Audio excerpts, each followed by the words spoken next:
Yo, what's up guys, it's me, it's MLG here, and I am back again with the 4th episode of our local to global series. In the last episode, Tessa Blanchard debuted battling Tracy Williams, and she was defeated unfortunately for her.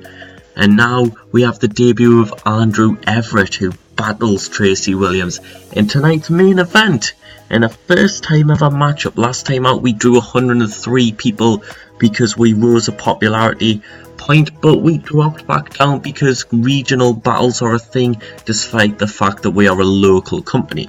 So for now I've disabled them because realistically, if we had some really good shows in our first few months, we wouldn't gain 13 fans and then drop them instantly because other companies are bigger than us, despite the fact that they aren't running shows on the same week as us.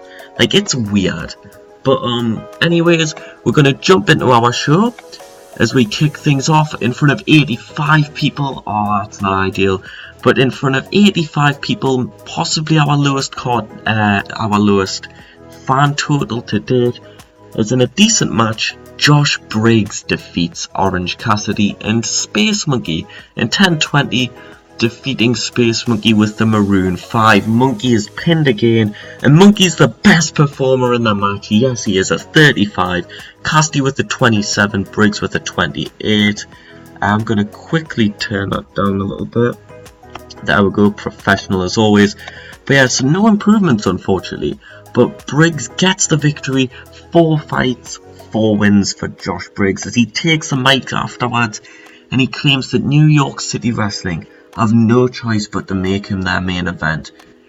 He is the first entrant into the King of New York tournament, a tournament that will feature a lot of people who you're going to find out later on in the coming minutes, and he is going to battle them all to become the first ever King of New York. And what does the undisputed King of New York get for winning this tournament, I hear you say? Well, the King of New York is given the claim, the trophy of being the first ever New York City Wrestling Champion. A 22 E-, it's not the best promo from Briggs, but it could be a lot worse, as then we have a 23 E- in a bout that's disappointing. Jordan Grace defeats Tessa Blanchard in 16:09 by pinfall with the fall from Grace. Both women not performing well there. Grace really off her game. It's a shame because I want to build up Jordan a lot, but she's just not getting the ratings unfortunately. So we follow that up with a 35 E+ in a match that sees someone who is getting the ratings as Chris Dickinson, the Dirty Daddy, beats Kylie Ray, who, if he's the Dirty Daddy, I guess she's the clean, hygienic mummy. I'm never saying that again. And he defeats her in 12:57 with the Falcon Arrow. Dickinson with a 37 performance of the night so far. The big man with the big win there. So he looks to pick up a bit more momentum going into the King of New York tournament as he takes the microphone saying that he doesn't need a tournament to prove that he's the King of New York. He doesn't need to fight all these people to say that he's the King of New York. They need to fight him. He is the king. No one here can challenge that. He is the king. There's no one else. And out comes Jordan Grace, his first round opponent.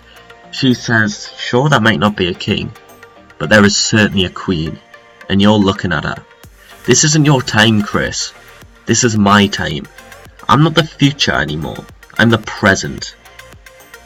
I'm the queen. Bow down. Bow down. And that gets a 29 E as they have a big stare down there. Who will win their match at the next event?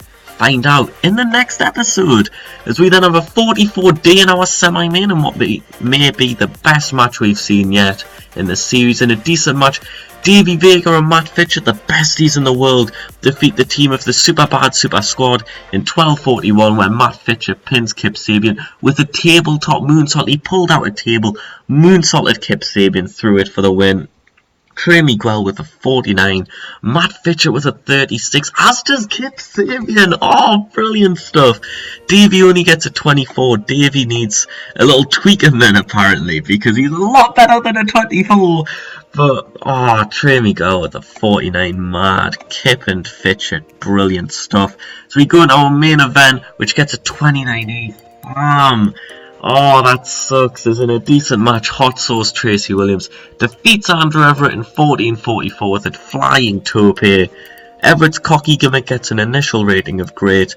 He gets a 36 to Tracy's 31, and Andrew improves in performance, which is lovely to see. As following the match, Tracy and Everett shake hands, and then what's that? It's a super bad super team. Because Kip Sabian, he's got Tracy Williams in the first round of the tournament, and he and Trey Miguel, they attack Tracy Williams, they attack Andrew Everett, they beat them both up, they beat them both down, they beat them both across, they beat them backwards and forwards, diagonally and horizontally and vertically, and in the end, Tracy Williams and Andrew Everett are left laying out in a pool of their own sweat, their own tears, and their own blood. As we round off the show with a 33, plus increasing our popularity in one region, we're going to praise Trey Miguel, Kip Sabian, and Matt Fitchett. I wish I could praise 4 people, because Dickinson deserves some praise too, as does Space Monkey. But there we have it. New Day don't suck for anyone who's wondering. They look happy, don't they? Xavier Woods looks mental. He's got the same hair in that photo as Psychowitz from Victorious. If anyone hasn't seen that show, then ignore that.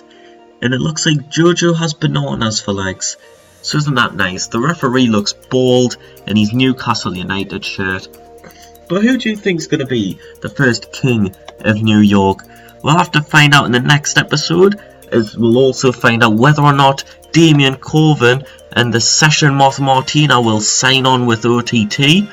Tessa Blanchard has moved on from us, as she was basically brought in to just put over a couple of our guys and gals there. So we do a little auto push here. And our main event scene is Chris Dickinson, Trey Miguel, Jordan Grace now, Tracy Williams and Josh Briggs. So we've got a solid roster here. I don't think we can complain at all. And I'm thinking of making this an 8-man tournament. I might make it 16. I think I'll make it 12.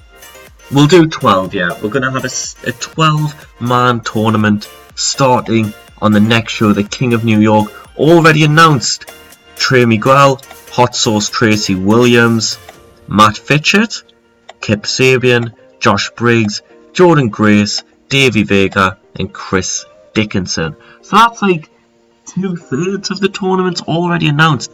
Who will be the other 4? Will it feature members of our roster like Andrew Everett? Yes, it will. And will there be a debut? There very well might be. Who is that debuting guy? Comment down below who you think it will be. But here's a hint, they might just be from New York. Spoiler alert, it's not the Brooklyn Brawler. Thank you all for watching, I'll see you in the next one.